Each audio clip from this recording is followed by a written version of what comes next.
뭐 실기 시험이든 어떤 시험이든 간에 시험 보는 걸 좋아할 사람은 없습니다. 시험 보면 굉장히 긴장되죠. 그런데 이제 어쩔 수 없이 좋은 결과를 가져와야 되기 때문에 시험을 치러야 되는, 또 합격해야만 하는 상황들이 우리 삶 속에 반드시 있습니다. 그러나 어떤 시험이다 합격하면 거기에 상응하는 보상이 따르게 돼 있죠. 그래서 시험을 피할 수 없으면 그 시험을 통과하는, 그 통과하기 위해서 열심히 내는 게 우리 모두의 마음일 것입니다. 그런데 왜 이야기하냐면 세상에도 시험이 있고 시험 치러서 보상을, 합격한 자에게 보상 주듯이 하나님 또 믿는 자들을 또 때마다 그 신앙 따라, 그 사람의 수준 따라, 또 좋은 상황이든 나쁜 상황이든 간에 믿는 자들을 하나님이 시험하신다는 것입니다. 테스트하신다는 얘기예요. 그런데 이게 세상에서 보는 시험과 믿는 자들을 향한 하나님의 시험의 차이가 있습니다. 세상에서 보는 시험은 미리 알려주죠. 그런데 하나님의 시험은 미리 알 수가 없다는 것입니다. 그건 하나님의 주권입니다.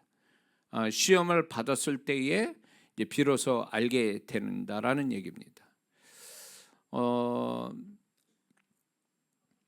그리고 하나님의 시험을 받는 사람들, 테스트를 받는 사람은 아는 사람이 있고 모르는 사람이 있습니다.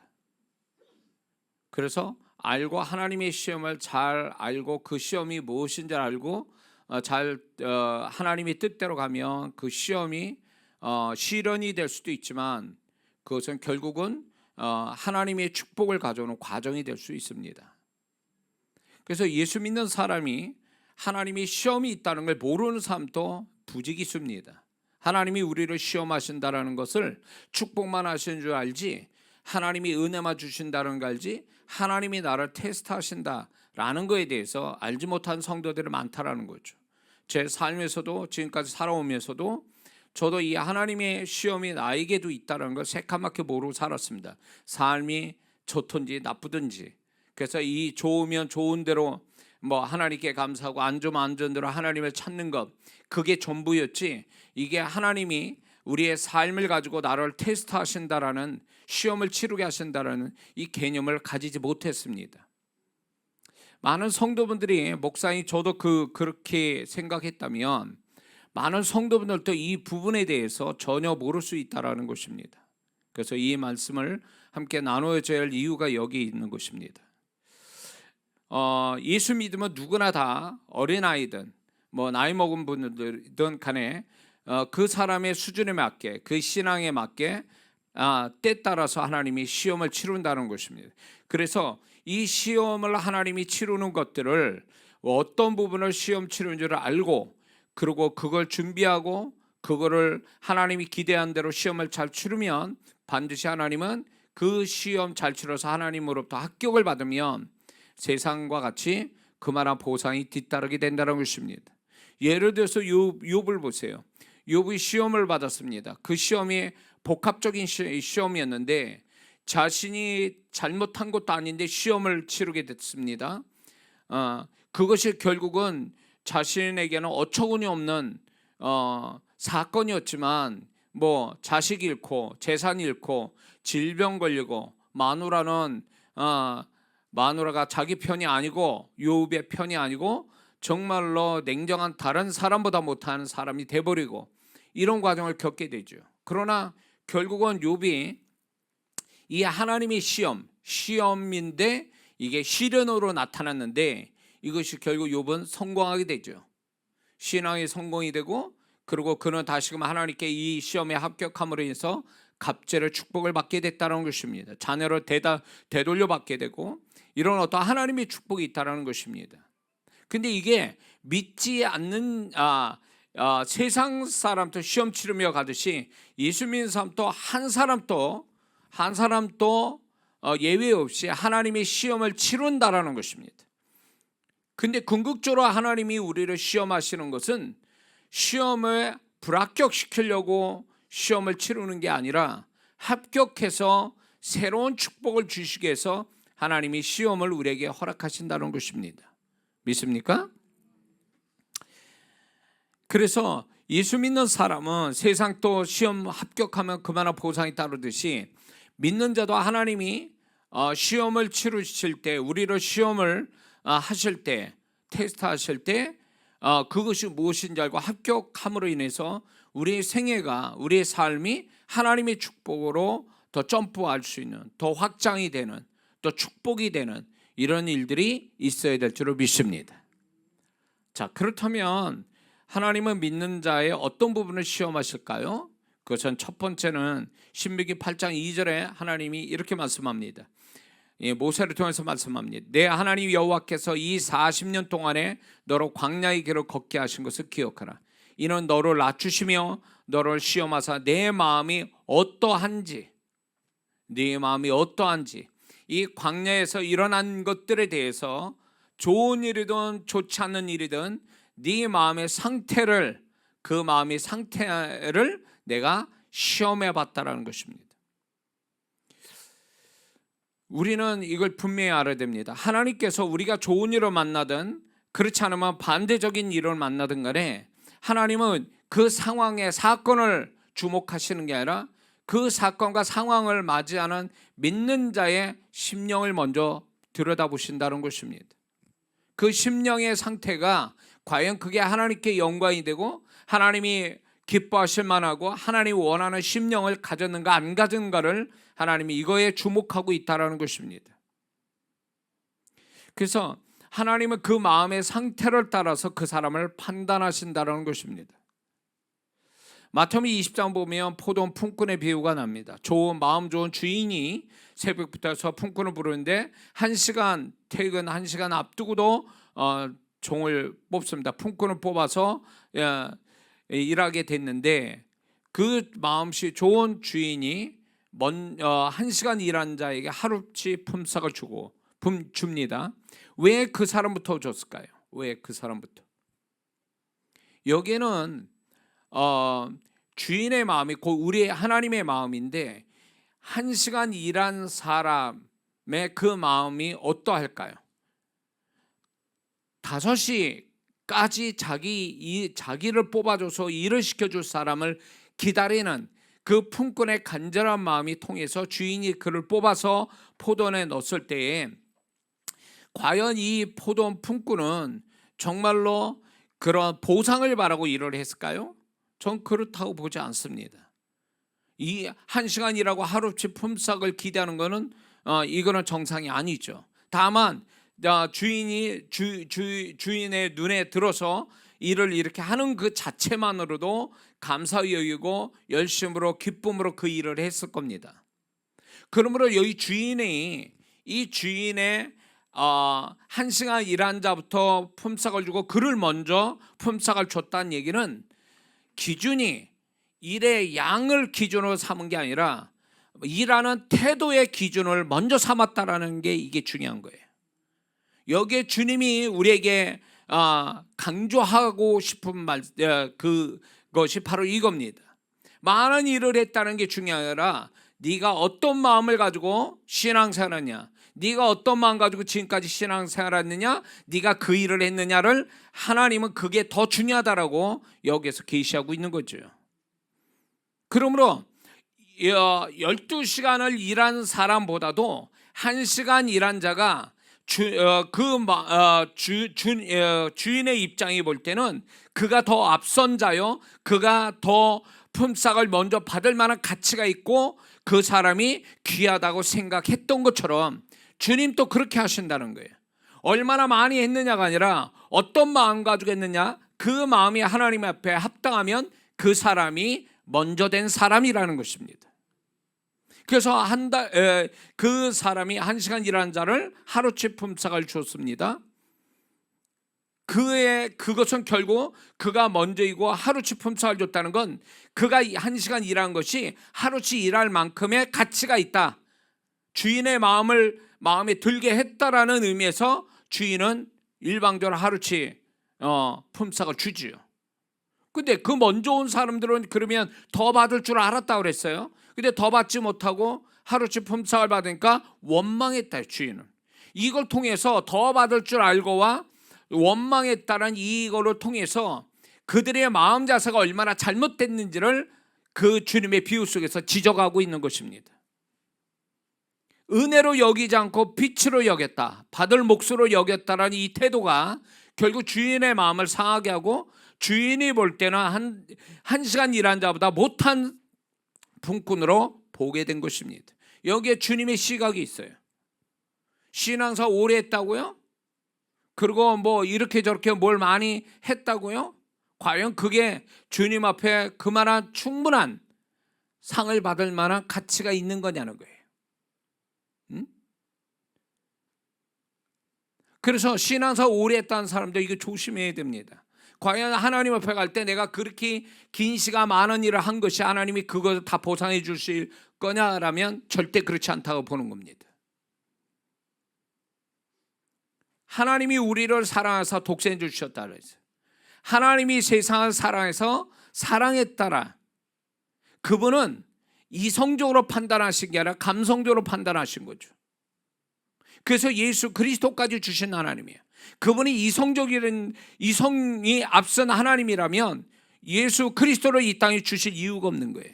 냉정하게 심판해서 지옥 보내면 끝이 나는 건데, 그분의 감성 때문에 예수 그리스도를 주시는 은혜를 우리에게 주신 거죠. 그게 하나님의 마음이에요.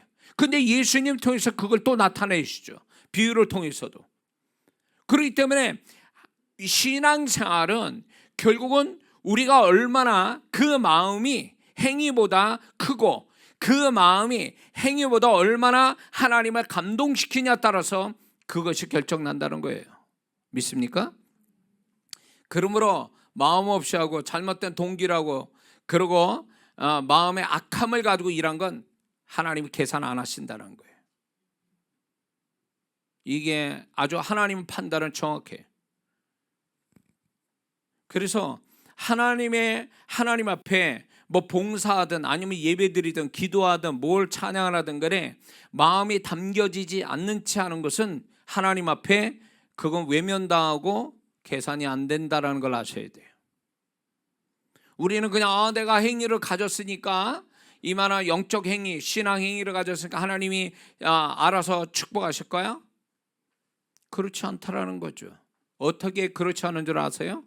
내가 그동안 예배 그렇게 많이 드리고 열심히 했는데 교회 안 나온 사람과 똑같이 취급받는 그 자체가 벌써 그 사람이 행한 것을 인정 안 하신다는 뜻 아니에요? 예배를 정말 마음을 다해서 드린 자, 그 사람이 보상을 받는데 그렇지 않고 교회도 안 나왔어. 그냥 형식적으로 예배드려요. 그 사람은 예배 안 드린 거예요. 하나님 앞에 볼 때는. 왜? 하나님은 우리의 마음을 먼저 살피시는 분이지 행위를 따져보시는 분이 아니라는 거예요. 마음이 하나님께 인정받아야 비로소 그의 행위가 인정받는 거예요. 믿습니까? 마음이 인정 못 받으면 행위도 인정 못 받아요. 마태복음 23장에 종교 지도자에게 주님이 무섭게 책망하는 거 뭐예요? 그들은 율법으로 완전하나 마음이 하나님에 합당치 못한 더러운 마음을 가지고 있으니까 그들의 행함도 하나님이 인정 안 하잖아요. 주님이 인정 안 하잖아요. 그러니 마음이 인정이 안 되면 행함도 인정 못 받는다는 이 공식은 하나님의 공식이에요. 우리는 그렇지 않죠. 우리는 행위만 그럴싸하면 이 행위 가지고도 인정받고 보상을 받을 수 있는 세상 그렇게 합니다. 그러나 하나님 안에서는 이거는 안 통하는 얘기예요. 그러니까 축복 못 받죠. 예배 그렇게 드리고 기도하고 예배 드리고 찬양하고 봉사하는데도 축복이 없어. 그 원인이 뭘까요? 축복을 못 받는 원인은 그 마음 자세가 잘못됐다는 거예요. 마음 자세를 잘못 가지면 하나님이 인정할 마음이, 하나님이 찾고자 하는 마음이 없으면 그 행위는 의미가 없다라는 얘기예요. 이건 분명히 주님이 저한테도 얘기하신 거예요. 그래서 제가 이 사역을 정말로 죽게 아니면 살기로 사역을 지금까지 하면서도 내가 이렇게 열심히 내는 이 열심이 마음과 함께 하나님 기뻐할 마음이 아니면 험한 짓 하는 거예요. 그게. 그러니까 오늘날 우리 한국교회가 문제가 뭐냐면, 과거에는 행위를 가지고 복을 받았습니다. 전도 열심히 하자, 봉사 열심히 하자 이렇게 해가지고 예배 생활 잘하자 이런 걸로 복을 주셨어요. 그러나 그거는 이제 지나간, 우리가 못 먹고 못 살 때 하나님이 일시적으로 허락된 일이지 그게 완전한 하나님 뜻은 아니었던 거예요. 이제 그래서 우리 한국교회가 부흥했죠. 축복받았죠, 경제적으로. 그런데 지금 또 이렇게 행위로서 뭔가 마음은 없고 마음은 독을 품고 악을 품어가면서 하나님이라는 사람을 복 주시는다, 그런 시대가 아니에요 지금은. 근데 우리는 많은 성도분들이 하나님은 사람같이 여겨요. 행위만 그럴싸하면 하나님이 다 보상할 거라고 생각하는데 절대 그렇지 않다라는 거예요. 그러니까 그거를 어떻게 하냐, 자신의 축복을 보세요.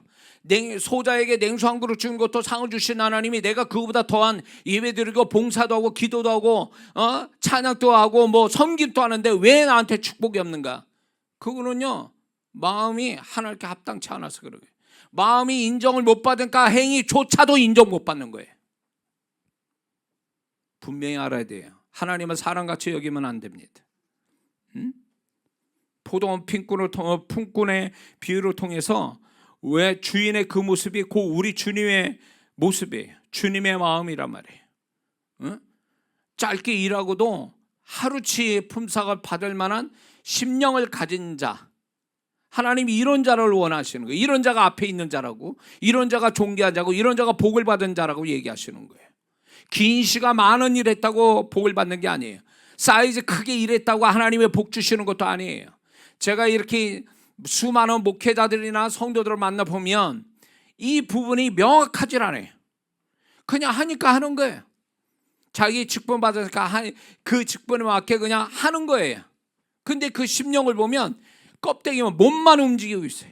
마음은 하나 이게 굳어져 있어가지고 뭐 하나님을 기쁘게 감사하는 마음은 은혜로 뭐 하는 게 없어요. 그냥 몸으로 움직여요. 이게 너무 습관적으로 오래되다 보니까 마음은 없이 몸만 움직이는 기계와 같이 돌아가고 있는 거죠.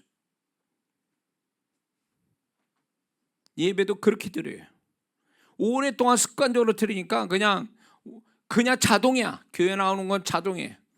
그런데 실상 예배를 드리는 그 마음은 하나도 없어. 마음에 각을 떠서 구약의 짐승의 각을 갈기갈기 뼈까지 조각내가지고 하나님께 이렇게 드려지는 이것이 오늘날 우리의 마음에 각을 떠서 드려야 될 구약의 제사와 같은 건데 마음에 각을 뜨질 않아요.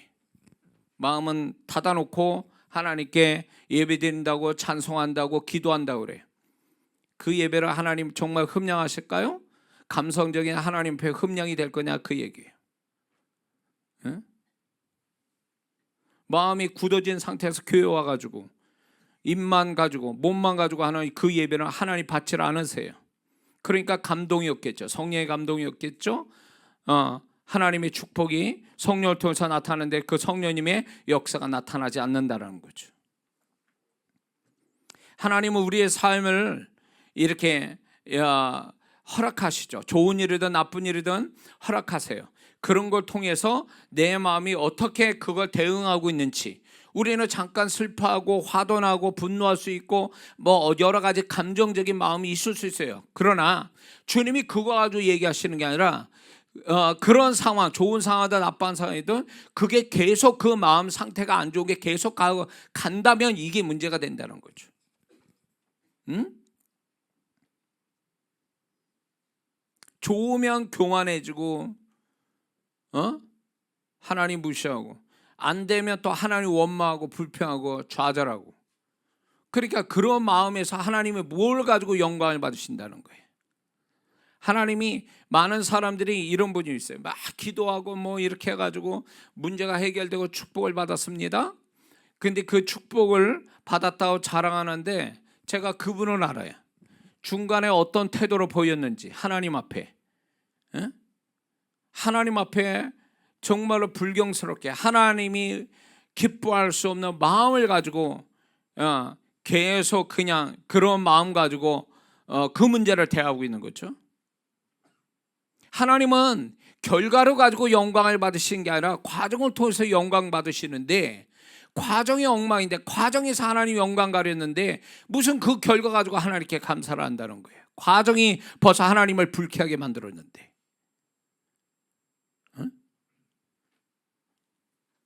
하나님은 그래서 지금 시험하신대잖아요. 우리 마음을 시험해 본다는 거예요.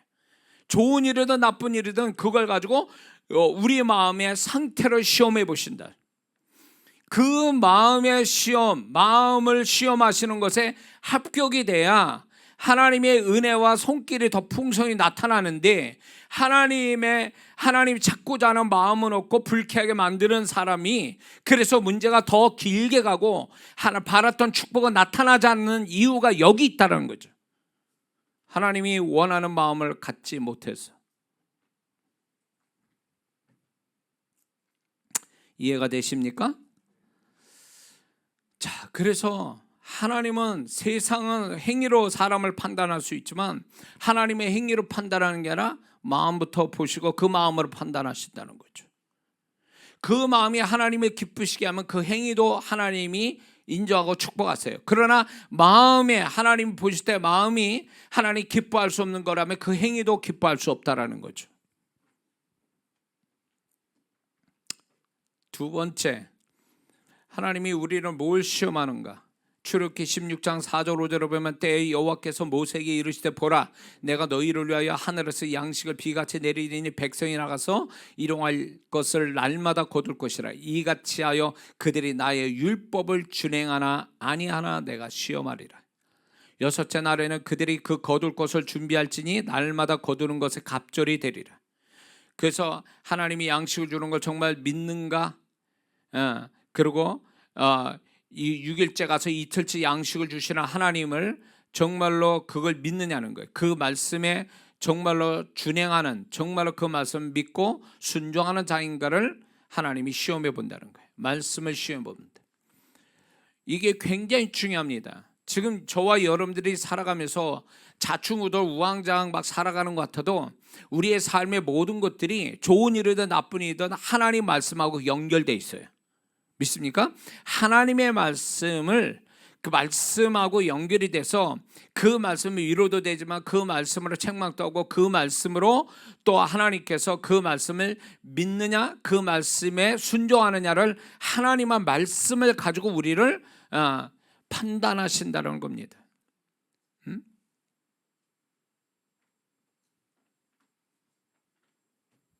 근데 우리는 하나님의 말씀에 순종하는지 안 하는지를 하나님이 시험해 보시는 것에 대해서 많은 사람들이 핑계와 변명과 이유와 여러 가지를 통해서 하나님 말씀 못 지키는 것에 대해서 변명, 핑계, 이유를 댑니다. 그래서 못 지킨다고 그래요.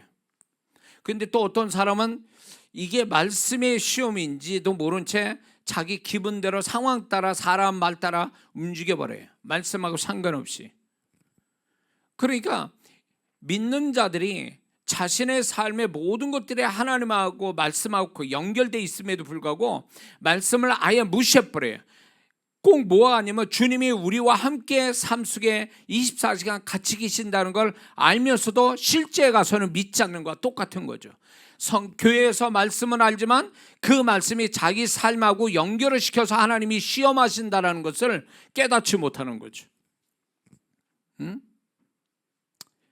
하나님께서 우리가 또 감사하는 영혼이 되기를 바라는데 범사에 감사라 안 지킵니다. 감사하는지 안 하는지를 하나님이 상황을 통해서 이 말씀을 믿는지 안 믿는지, 주 안에서 기뻐하라. 그 슬픈 일을 주시면서 주 안에서 기뻐하라. 모든 게 우리는 말씀의 테스트인데도 불구하고 우리는 말씀의 테스트에 불합격할 때가 많다라는 거죠. 왜? 내 감정과 내 생각과 주변 상황과 아니면 다른 사람의 말에 의해서 말씀하고 전혀 상관없이 행동하고 말하거든요. 그러니까 말씀을 못 지키는 거죠. 못 지켰는데도 불구하고 말씀을 안 지켰는데도 불구하고 말씀을 안 지키는지도 모르는 거예요. 하나님은 말씀을 지킨지 안 지킨지 좀 테스트해 보려고 그러는데 말씀이 무슨 말씀을 나한테 지금 테스트하는 조차도 모른다면 이거는 하나님의 마음도 모르고 하나님의 테스트도 모르니까 하나님과 함께 사는데 문제가 많은 거죠. 이런 사람은.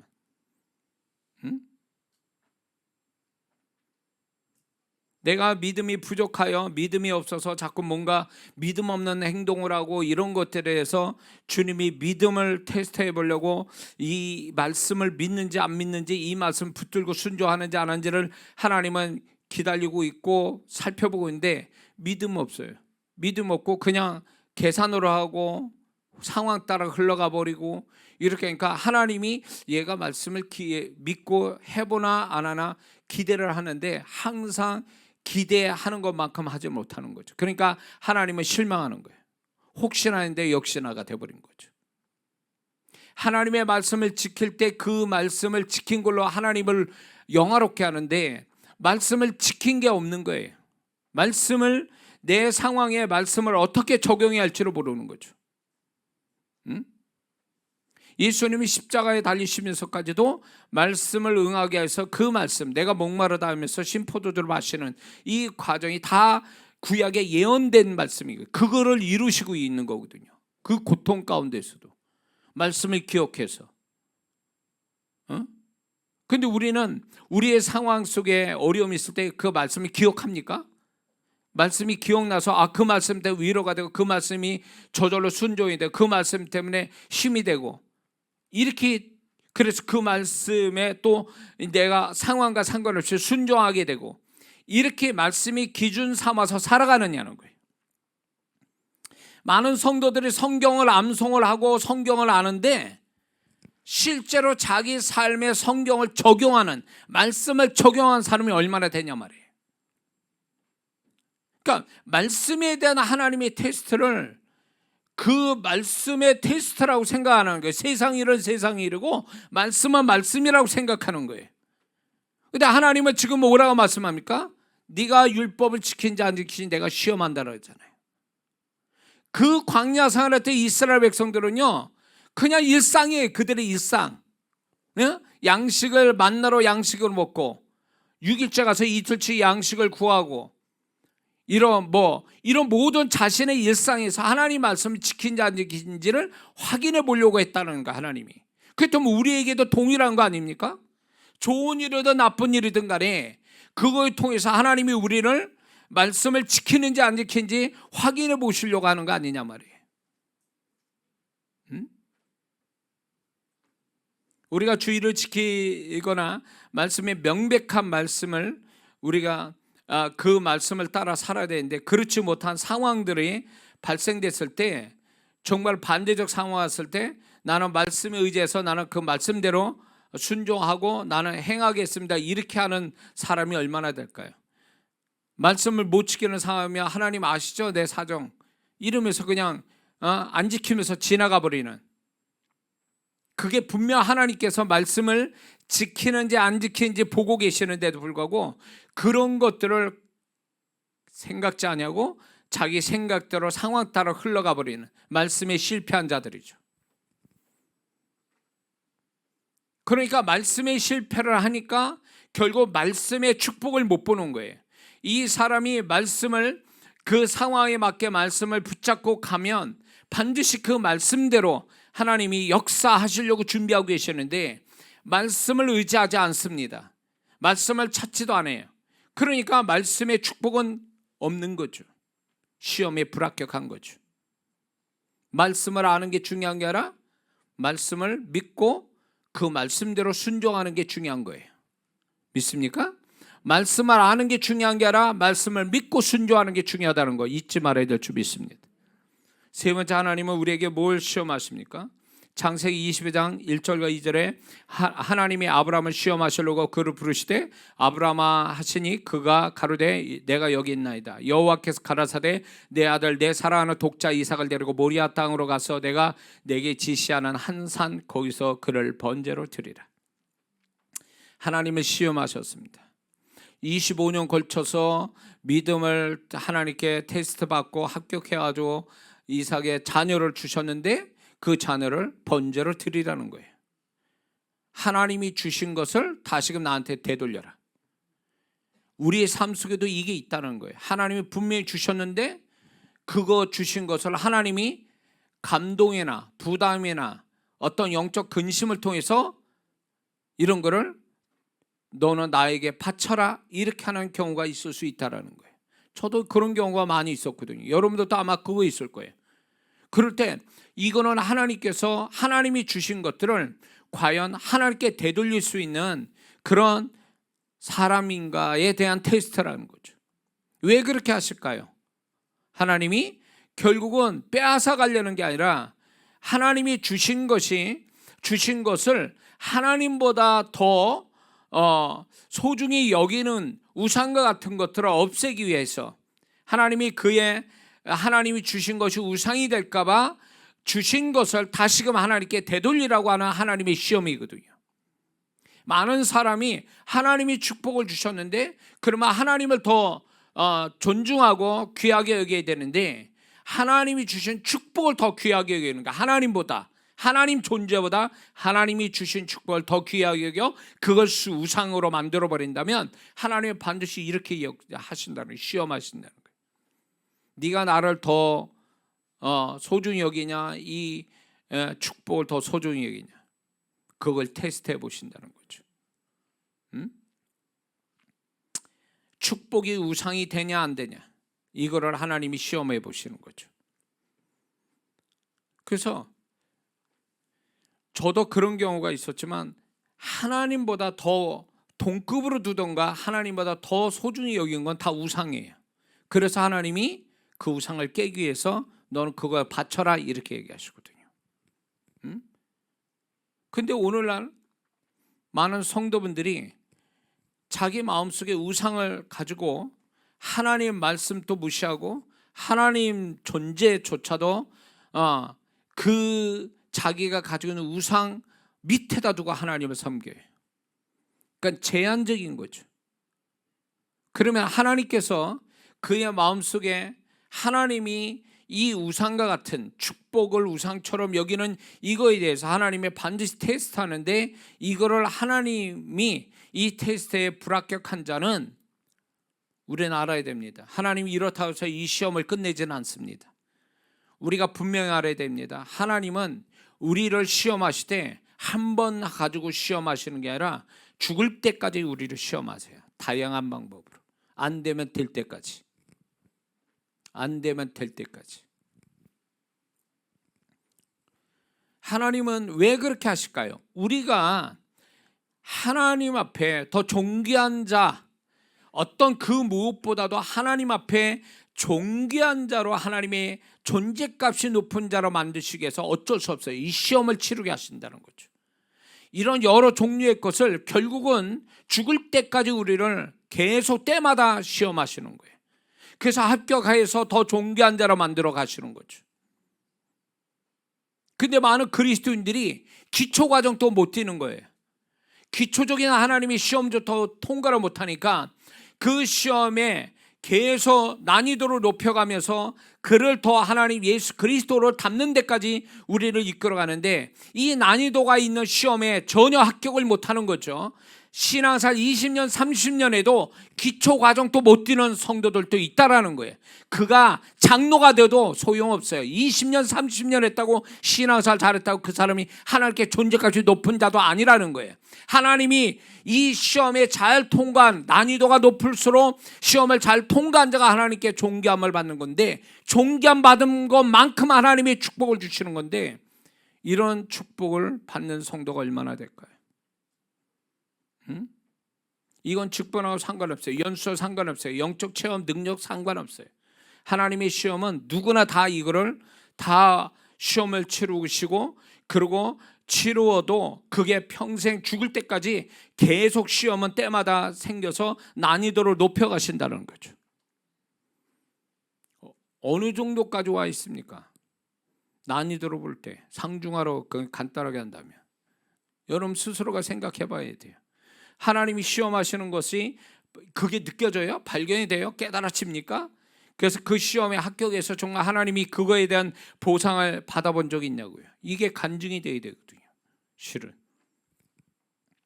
아브라함은 이게 합격이 됐죠. 이 시험에 대해서 하나님이 주신 거에 대해서 하나님보다 더 귀한 것은 없다라고, 주님보다 더 귀한 것이 없다라는 신앙 고백으로 이삭을 바치죠. 그를 정말 죽이려고 칼을 들었을 때 하나님 멈추게 하시죠. 그가 그 시험에 합격했어요. 하나님보다 더 우상될 것 없고 하나님보다 더 좋은 곳이 없다. 하나님의 말씀보다 더 나은 것은 없다라고 하는 그의 신앙 고백이 모리아산에서 발견이 된 거죠. 어쩌면 우리에게도 그럴 수 있습니다. 우리에게 정말 어렵게 하나님이 주신 것들을 어느 순간에 다 내려놔라 이렇게 말씀하실 수 있다라는 거죠.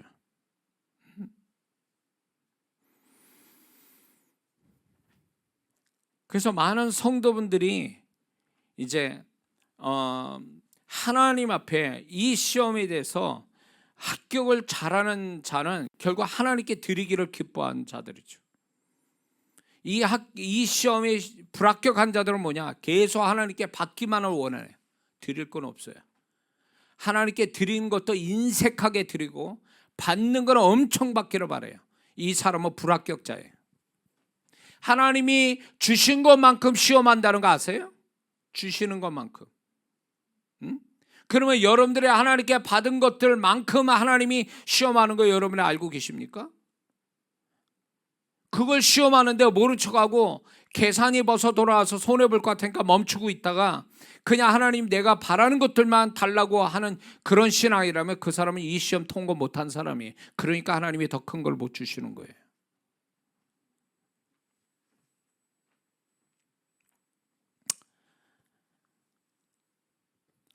주님의 음성이 들립니까? 네 번째로 하나님께서 뭘 시험하냐면 누가복음 6장 38절에 주라 그러면 후회되어 누르고 흔들어 너희를 넘치도록 안겨주리라. 하나님은 주는 거에 대한 시험을 우리에게 허락하세요. 주는 것. 그러니까 받는 것보다 하나님께 받는 것이 아니라 이제 자기가 가진 걸 누군가에게 사람에게 주는 것에 대한 시험이 있다라는 거죠. 부자 청년이 있었습니다. 예수님 따라가는데 부자 청년을 보고 말합니다. 네 소유를 다 팔아 가난한 나라에 주고 나를 쫓으라. 그러나 이 부자 청년은 재물이 많은 거로 주님께 등 돌리고 뒤돌아갔다라는 얘기예요. 주는 시험에 불합격한 자죠. 그러므로 예수님의 그 귀한 제자, 하늘의 상도 잃고 제자 된 것도 포기된 사람이죠. 주는 시험, 주는 것의 시험, 이것이 믿는 자에게 반드시 있다는 거예요. 예수 믿는 사람의 축복은 많이 소유한 데서 축복이 아니라 얼마나 많이 하나님께 드리고 주느냐, 이게 지출로 통해서 하나님의 축복을 가늠할 수 있다는 거죠. 그래서 주님을 위해서 생명까지 던진 자가 하나님 나라에서 굉장히 존귀함을 받는 이유가 여기 있는 거예요. 그러므로 우리는 어쩌면 더 많이 받는 걸 축복으로 여기지 말고 우리는 얼마나 더 많이 하나님과 정말로 하나님이 원하는 사람한테 주는 것, 이 지출하는 걸 자랑할 줄 아는 성도가 되어야 된다는 거죠. 이게 결국 상을 받는, 하나님께 상을 쌓는 이유가 여기 있는 거거든요. 주는 데서 상을 얻는 거지 받는 데서 상을 얻는 게 아니거든요. 응? 오늘날 성도분들이 너무 인색하고 계산이 빨리 돌아가서 도대체 이게, 그러니까 한국 교회가 그렇게, 물론 대교회 대형 교회들은 막 넘쳐가지고 막 건물 부시고 다시 짓고 막 그게 넘치니까 막 여기저기다 땅 사고 막 이러는 문제 부작용도 있지만 반면에 극과 극의 양극단에 정말로 목회자 사례비도 나오지도 않고 그래서 투잡을 하고 애들은 대학교도 못 가고 목회자 자녀가 그래가지고 그 아이들이 고등학교 졸업하고 취업을 할 수밖에 없는 목회자 가정들이 상당히 많거든요. 그러면 이게 정말로 하나님의 교회가 정말로 그렇게 하나님께 드리고 사람한테 주는 거에 열심히 해서 그게 상 받는 일이라고, 그리고 또 하나님은 주는 것보다 더 많이 되돌려 주시는, 후회되어 누르고 흔들어 넘치도록 주시는 하나님의 은혜가 있을 때 이걸 약속을 안 믿는다라는 거죠. 그러니까 주는 거에 인식하는 거예요. 주는 걸 하지 않는다라는 거죠.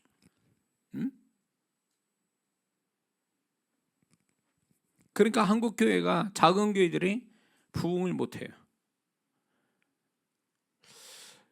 저는 미국에서 오래전에 그 미국 사역 투어라고 제가 이제 미국에서 집회를 이렇게 할 때도 보면 현지인들, 제가 이제 사역하고 이렇게 보면 그 현지인들을 가만히 보면 그 우리하고 좀 사고방식이 틀리다는 게 뭘 느끼냐면, 우리는 계속 저축하고 모으고 모아서 막 이렇게 모은데도 충분히 모았는데도 더 모아 쓰지 않고, 그렇죠?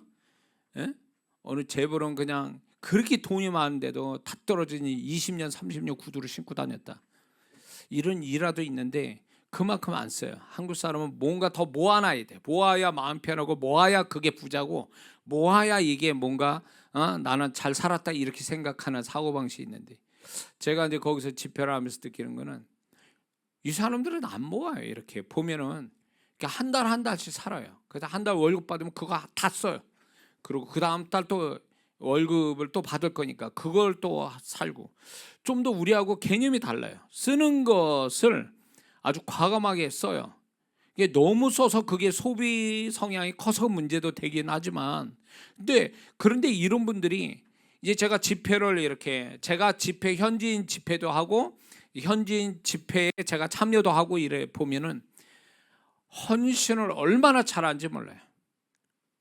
어디 집회라고 얘기 않겠습니다. 달라스 어느 집회, 유명한 목사님이 집회를 하는데, 그 집회를 하는데 매 시간마다 헌금에 대한 그러니까 설교가 아니라 간증 비슷하게 하는 전문 목사님이 있어요.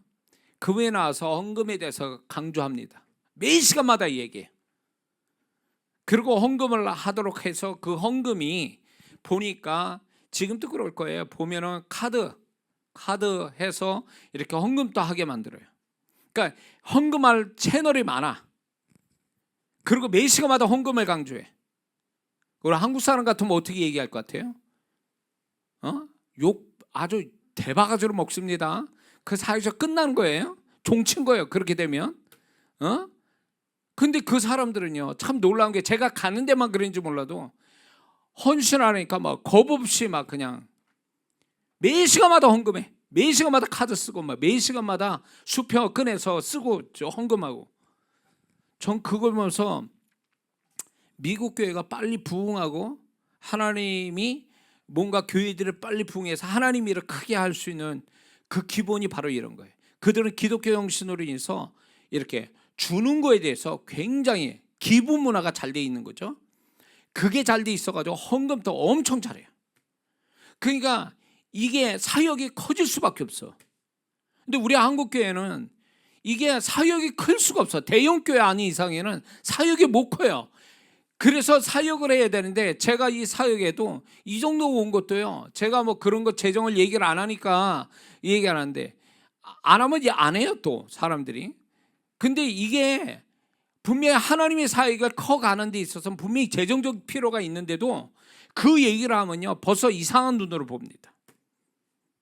그러니까 하나님의 사역이 크지를 못하는 거예요. 그것도 비난하고 막 이러니까. 이러면 안 되거든요. 주는데 인색해요. 그리고 우리나라 기부 문화가 그래서 정착을 못해요. 그렇게 오랫동안 해도 기부 문화가 정착을 못한 이유가 여기 있어요. 주는 거에 인색한 거죠. 주는 거에. 하나님의 축복은 주는 데서 역사가 오는데, 주는 게 아니라 어떻게든 뺏어서 자기 소유물을 삼는 걸 복으로 여기니까 하나님은 절대로 그런 자에게 복을 주시진 않아요. 복의 기준은 지출하는데 얼마나 하나님께 드리고 주느냐에 따라 그 복이 떨어지는 거지, 많이 받는 데서 복을 받는 게 아니라는 거예요. 그래서 그 사람이 복 받을 사람인가 보면 지출 명세서를 보자는 거예요. 지출을 어디에 있느냐. 기본적으로 들어갈 거 있죠. 공과금 다 그렇게 하고, 중요한 거는 뭐냐면 자기가 가지고 있는 것 중에 하나님께 드리는 거와 아무 조건 없이 누군가를 위해서 주는 거와 드리는 거, 이거를 퍼센테이지를 한번 보라는 거예요. 거기서 정답이 있어요. 그 사람의 축복에. 자, 그래서 하나님은 이 주는 거에 대한 시험을 반드시 한다는 거예요. 그래서 하나님은 저 역시 어려울 때 자꾸 하나님은 있는 거마저 다 내놓게 만드시는 거예요. 근데 그런 마음도 주시더라고요. 그러니까 할 수 있었죠. 예?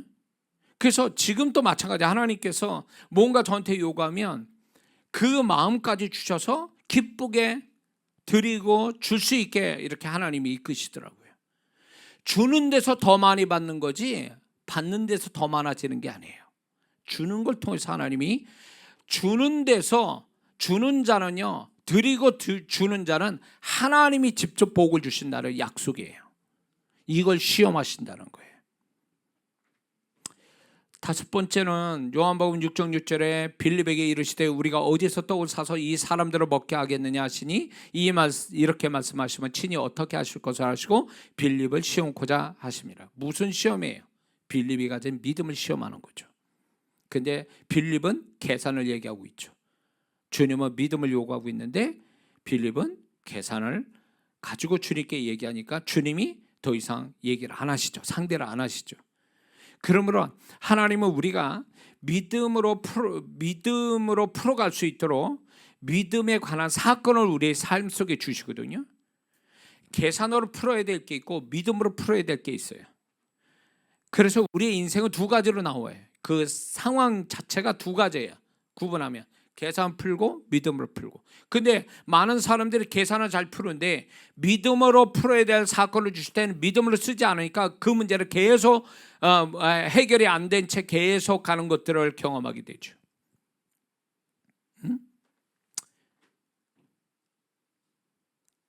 여러분의 삶 속에, 저와 여러분의 삶 속에 이게 있어요. 믿음 테스트 하려고 믿음으로 풀어야 될 문제들을 우리에게 허락하신다는 거예요. 그럴 때 여러분들이 믿음으로 풀어봤냐는 거죠. 믿음으로 풀면 그 믿음의 역사를 보게 돼 있거든요. 근데 믿음으로 안 풀고 이거 계산법으로 자꾸 안 나오는 계산법을 푸니까 안 되는 거예요. 안 되는 문제는 그 문제가 커서 안 되는 게 아니라 믿음을 쓰지 않았기 때문에 그 문제가 안 풀리는 거예요. 제가 한 예로, 제가 개척하고 교회차가 없다가 어쩌죠 해서 이제 교회차가 생겼어요. 교회차를 생겼는데 이제 이 교회차가 오래돼가지고 폐차를 하게 됐어요. 폐차가 돼서 차가 멈췄어요. 그냥 엔진이 막 들러붙고 그래가지고 차가 도대체 엔진을 다 갈자니 이거는 중고차 값 이상으로 나오니까 이 차를 못 쓴다라는 거예요. 그래서 차를 버리게 됐는데 도대체 이게 재정으로 봐도 뭐해도 답이 없어요. 아무리 한다고 해도 안 나와 답이. 차를 중고차 제일 싼 거 폐차 직전에 차도 살 수가 없는 지경이 된 거예요. 그때 이제 주님이 저한테 그걸 가르쳐 주신 거예요. 야, 이거는 믿음으로써 풀으라는 거예요. 그때 목회 초반에 믿음으로 풀어야 될 것을 알고 하나님 앞에 이제는 계산하지 말자. 그래서 하나님 이제 주실 줄 믿습니다. 근데 우리 교인들은 그때 당시에 다 가난하고 장애인이고 가난한데 뭘 나올 데가 없는 거예요. 그래서 기도를 열심히 그냥 기도만 하고 있었는데 희한하게 새로 들어오는 성도가 자기 교회 회사차가 있는데 그 회사차가 지금 내가 가진 중고 승합차보다도 훨씬 좋은 차예요. 그 차를 팔려고 한다는 거예요. 그러면서 이 성도가 자기가 이 차를 사서 교회에다 드린다는 거예요. 그 성도가 교회에 들어온 지 얼마 안 됐는데. 이게 하나님의 방법이에요. 계산으로 안 나오니까 기도해서 하나님 이거는 필요합니다. 교회에 필요하니까 주세요 그랬더니 기도를 열심히 한 끝에 희한하게 전혀 생각지 않는 성도가 자기 회사에 차가 그걸 파는 거에 대해서 자기가 사가지고 교회에다 헌납을 했어요. 그래서 그 차 타고 정말 잘 썼어요. 한 예입니다 이게. 그러니까 여러분의 삶 속에도 분명히 이게 계산으로 아무리 짜게 계산 가격을 써도 안 나오는 게 있어요. 안 되는 것들이 있어요. 그거는 이렇게 생각해야 돼. 하나님이 믿음으로 이거를 축복하려고 하는 것보다 내 믿음을 요구하시는 것보다. 그래서 믿음을 써야 되는 순간인데도 믿음을 안 쓰고 한숨 쉬고 계산법 찾고 사람 돈 빌리고 어디 빌릴 데 없나 이런 식으로 해가지고 풀려니까 안 풀려지는 거예요. 믿음으로 풀으라고 그럴 때 하나님이 느껴서 이건 믿음의 테스트구나 빌립처럼. 근데 분명히 주님이 뭐랍니까? 어떻게 하실 줄 아시고 이랬거든요. 주님은 이거를 어떻게 2만 명 가까운 사람을 어떻게 먹여야 될지 이미 알고 계셨단 말이에요. 그분이 방법을 다 갖고 있고 이미 답을 갖고 계신 하나님 앞에 빌립은 계산을 얘기하고 있는 거죠. 어쩌면 우리의 모든 어려운 점들이 어쩌면 그분이 어떻게 나의 이 문제를 풀어가실 줄 아시는데 그분이 바라는 건 믿음이었단 말이에요. 믿음만 가지면 하나님이 그걸 풀어주려고 그러는데 믿음 없이 그 문제를 풀려고 하니까 답이 안 나오는 거예요. 여러분 그런 거 경험해 봤습니까? 예? 어떤 분은요 병원 가도 안 낫는데 병원 가서 약을 아무리 먹어도 안 낫는다는 거예요. 그런데 그분이 뭐가 있었냐면 그래도 하나님은 나를 고치신다, 이 믿음이 있었던 거예요. 그리고 기도하고 기다렸던 거죠. 근데 제가 집회하는 가운데 그분을 하나님이 저를 통해서 안수함으로 그분이 몇십 년 그거 고생했던 걸 한 번에 다 끝내시더라고요. 이런 기적을 한두 번 본 게 아니에요. 여기에 그 홈페이지에 간증 올라가는 분들도 도저히 하나님이 사람이 어떻게 할 수 없는 것인데 이분들의 공통점이 뭐냐면 하나님이 하신다, 하나님이 일하신다, 그 믿음 가지고 기다렸던 사람들이에요. 근데 이제 하나님이 저를 통해서 그분들의 믿음에 응답하셔서 역사를 하시는 거죠. 그러니까 믿음으로 해결될 문제가 있는데 왜 믿음을 쓰진 않고 왜 자꾸 엉뚱한 방향으로 쓰냐 말이에요. 엉뚱한 계산법이 나오고 있고. 그러니까 안 되는 거지. 하나님 믿음을 테스트하고 있는데 그냥 믿음만 보여드리면 되는 건데 역사는 그분이 하시잖아요. 어떻게 하실 줄 아시고 그 역사는 그분이 하는데 그 조그만 믿음조차도 하나님께 보이지 않으니까 하나님의 역사가 안 나타나는 거죠. 잘 생각하셔야 돼요. 여섯 번째는요, 마태복음 20장 26절 27절에 너희가 크고자 하면 성빈자가 되고 너희가 으뜸이 되고자 하면 종이 되라. 사람에 대한 시험을 반드시 하신다는 거예요. 이거는 자원에서 사람을 섬기든 아니면 어쩔 수 없이 사람을 섬기든 섬기게 하는 일을 주신다라는 거예요. 사람을 섬기는데 내가 자존심 상한단 말이에요. 사람 섬기는 거에 대해서 그런 사람도 있죠. 그러면서도 어쩔 수 없이 사람 섬기는 일이 있을 수 있어요. 그런데 사람을 섬기는 그 자체를 복으로 여기는 게 이게 하나님이 바랬던 신앙인데 사람 섬기는 거를 자존심 상해하고 비참하게 생각하고 그렇게 낮아지는 것에 대해서 슬퍼한다면 이 사람은 아직도 하나님 마음을 모르는 거예요. 응? 내가 무능력해서 사람을 이런 인간을 내가 섬기고 있구나 이렇게 생각하는 사람이 있어요.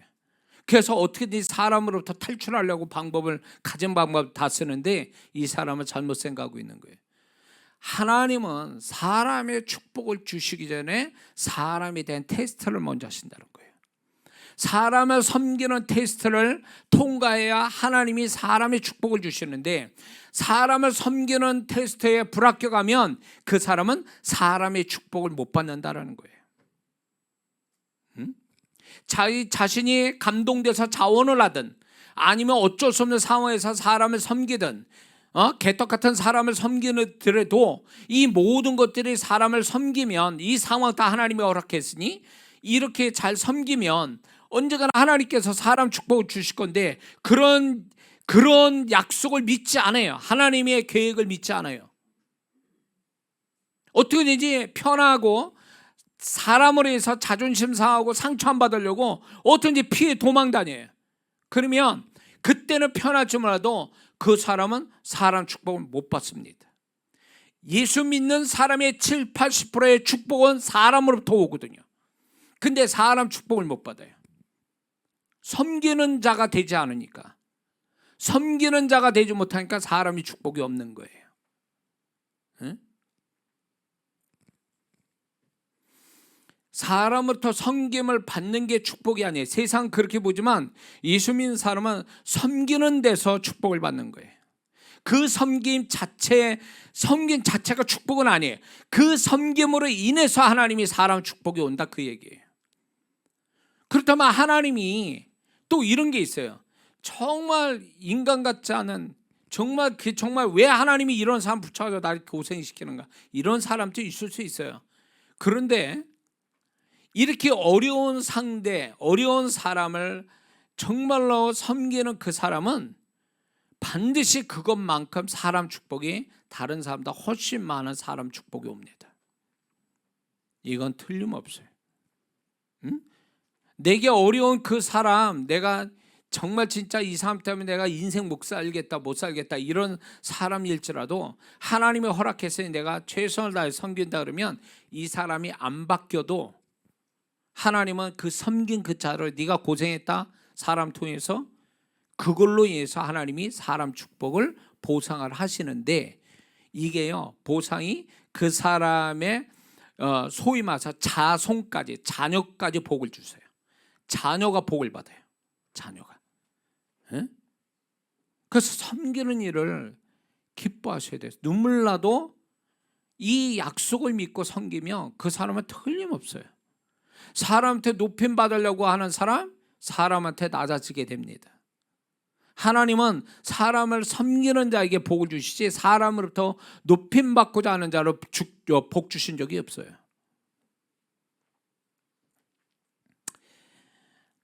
요셉이 노예로 있었던 것도 사람이 축복을 주시기 위해서 노예로 전락하게 하신 거죠. 어떤 그 요셉의 인생을 우리가 끝을 보면 알 수 있지 않습니까? 처절한 노예 생활이 결국 그가 사람의 축복을 받게 된 과정이 된 거죠. 다윗이 사울에게 쫓김을 받고 시달림을 받게 된 것도 결국 사람의 축복을 주시기 위함이었거든요. 이해 못하는 사울에게 쫓김을 당한 이 다윗이 결국 아둘람의 굴에 있을 때 400명의 사람이 오죠. 여기서부터 사람 축복이 시작됐단 말이에요. 다윗이 그 한 사람, 왕이라는 절대 권력의 왕으로부터의 쫓김을 당하고 그 왕을 끝까지 잘 섬기려고 했던 다윗이 결국 400명의 사람을 하나님 붙여주는 역사가 됐고, 이게 다윗의 군사가 되고 결국은 이스라엘 왕까지 가는 사람 축복이 된 거예요. 그러니까 하나님의 사람들이 어찌어찌된 간에 정말 어처구니 없이 사람으로 어려움을 당해도 그 사람을 잘 섬기면 결국 하나님은 사람의 축복을 주신다는 걸 성경 속에 말씀해 주고 있음을 우리는 알아야 될 줄 믿습니다. 7번째는요, 욥기 1장 8절을 보면 여호와께서 사단에게 이르시되 네가 내 종 욥을 유의하여 보았느냐? 그와 같이 순전하고 정직하여 하나님을 경외하며 악에서 떠난 자가 세상에 없느니라. 하나님은 사단에게조차도 욥을 인정하고 자랑하고 있습니다. 그 중에 하나가 뭐냐면 하나님을 경외하는 것. 하나님을, 그래서 욥의 시험은, 욥의 고난은요 하나님을 경외하는지 안 하는지에 대한 시험이었다는 거죠. 그걸 어떻게 하냐면 사단이 그에게, 욥의 축복은 결국 하나님께서 까닭없이 하나님을 경외합니까? 그 모든 축복이 하나님이 그렇게 축복하시니까 하나님을 경외하는 거지 라고 하면서 결국 이 하나님을 경외하는지 안 하는지에 대한 테스트가 시작이 된 거죠.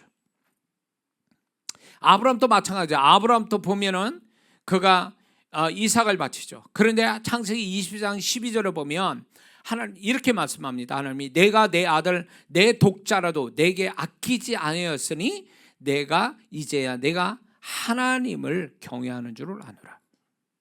그러니까 이삭을 바치는 사건도 헌신의 시험이 아니라 이 아브라함이 하나님을 경외하는가에 대한 테스트였다는 거죠.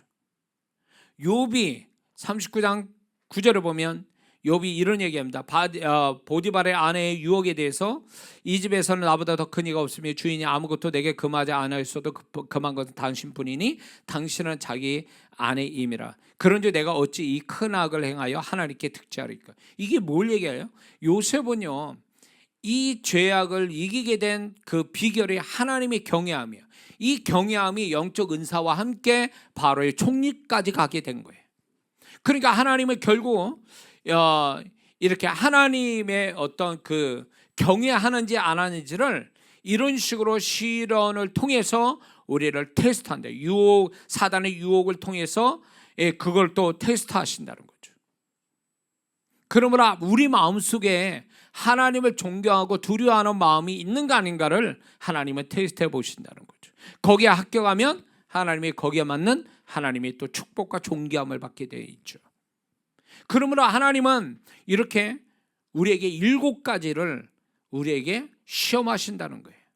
인생 속에 이게 한 번이 아니라 죽을 때까지 번갈아 가면서 우리를 시험하시는데 이걸 분별하고 있어야 된다는 거죠. 그러므로 하나님의 시험은 5가지 기준이 있습니다. 그럼 뭐냐면 하나님의 시험은 아무나 하시는 게 아니에요. 아무 사람이나 하는 게 아니라 어느 정도 신앙의 수준이 있는 자에게만 시험하신다는 겁니다. 그렇죠? 시험 볼 자격이라는 게 있어요. 자격이 안 된 사람은 시험 볼 자격조차도 없는 거죠. 그것처럼 하나님은 어린 신앙을 그렇게 하시지 않고 어느 정도 신앙의 수준이 있는 자에게 이런 시험을 주신다는 거예요. 뿐만 아니라 하나님은 수준에 맞게 시험하신다는 거죠. 그 사람의 수준에 맞게. 뿐만 아니라 하나님은 하나님의 시간에 시험하신다는 거예요. 언제 시험하신다는 미리 통보가 없어요. 우리는 그 시험을 분별할 수 있는 사람이 돼야 돼. 이게 어떤 시험을 나한테 하시는지. 그리고 네 번째는 하나님은 반복하여 시험하신다는 거죠. 죽을 때까지. 반복할수록 좀 더 난이도가 높은 수준으로 계속 시험해 가신다는 겁니다. 그리고 하나님은 우리 허락받고 시험하시지 않는다라는 것입니다. 하나님이 우리를 시험하는 건 하나님의 주권이에요. 하세요 마세요 이게 권한이 없다는 거예요. 우리한테는. 우리가 하나님이 시험하실 때 이런 거를 분별하고 있어야 돼요. 잘 분별하고 있어야 돼요. 하나님께서는 여러 가지 이제 제 상황 속에서도 보면은 이게 이 시험이구나, 저 시험하고 계시는구나, 이런 하나님이 사건을 통해서 저를 시험하고 계신다는 걸 제가 알 때가 참 많아요. 이게 하나님과 동행하며 살아가는 사람한테, 하나님과 늘 곁에 붙어서 같이 사는 사람은 이런 게 있어요. 그분의 마음을 읽어낼 수 있는 능력이 있거든요. 근데 그게 삶 속에 상황을 통해서 하나님 마음을 읽어낸다는 거죠. 우리는 그런 마음으로 같이 주님과 동행하는 사람이 되어야 될 줄 믿습니다. 왜 그러면 우리를 시험하실까? 그거는 나의 존재 때문에 그래요. 존재값을 높이기 위해서. 그래서 하나님이 우리를 시험해서 우리의 존재값을 높이고 그 다음에 나에게 축복해 주시기 위해서 나를 시험하시는 거예요. 그리고 거품신앙, 착각신앙을 벗어나게 만드시는 거죠. 그리고 마음을 단련시키는 사람이 되게 하려고, 하나님 뜻에 절대 순종하게 만들려고 우리를 시험하시는 거예요. 결국 그거는 무엇을 얘기하냐면 하나님이 우리를 시험해서 결국 시험에 합격하는 자로 만들기 위해서 뭘 하냐, 우리가 갈라디아서 2장 20절 우리가 십자가 못 박힌 자로서 나타나기를 원하시는 거예요. 정과 욕심과 그 다음에 내 자아와 세상에 대해서 못 박힌, 죄에 대해서 못 박힌 자, 그래서 나눠놓고 오직 그리스도만 살게 하시는 그런 신앙 만들어 주려고 우리를 시험하시는 거예요. 믿습니까?